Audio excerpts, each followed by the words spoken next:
கர்நாடக முன்னாள் முதலமைச்சரும் முன்னாள் மத்திய அமைச்சருமான எஸ்.எம். கிருஷ்ணா வயது மூப்பு காரணமாக மரணமடைந்தார். அவருக்கு வயது 92. எஸ்.எம். கிருஷ்ணா கடந்த 1998 முதல் 2004ஆம் ஆண்டு வரை கர்நாடக மாநில முதலமைச்சராகவும் பின்னர் முன்னாள் பிரதமர் மன்மோகன் சிங் அமைச்சரவையில் வெளியுறவுத்துறை அமைச்சராகவும் பதவி வகித்தார். கடந்த 2017ஆம் ஆண்டு காங்கிரஸ் கட்சியிலிருந்து விலகி பிஜேபியில் இணைந்த அவர் கடந்த ஆண்டு அரசியலில் இருந்து ஓய்வு பெறுவதாக அறிவித்தார். இந்நிலையில் வயது மூப்பு காரணமாக அவருக்கு திடீரென மூச்சு திணறல் ஏற்பட்டதால் பெங்களூரில் உள்ள தனியார் மருத்துவமனையில் அனுமதிக்கப்பட்டார். மருத்துவ குழுவினர் தீவிர சிகிச்சை அளித்து வந்த நிலையில் சிகிச்சை பலனின்றி எஸ்.எம். கிருஷ்ணா உயிரிழந்தார்.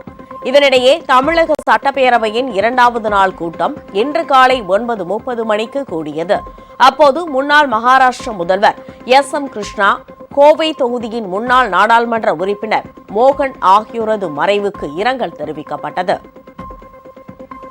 கிருஷ்ணா அவர்கள் கர்நாடக மாநில சட்டமன்ற பேரவை தலைவராகவும் முதலமைச்சராகவும் வெளியுறவுத்துறை அமைச்சராகவும் மற்றும் மகாராஷ்டிரா மாநில ஆளுநராகவும் சிறப்புற பணியாற்றியவர்.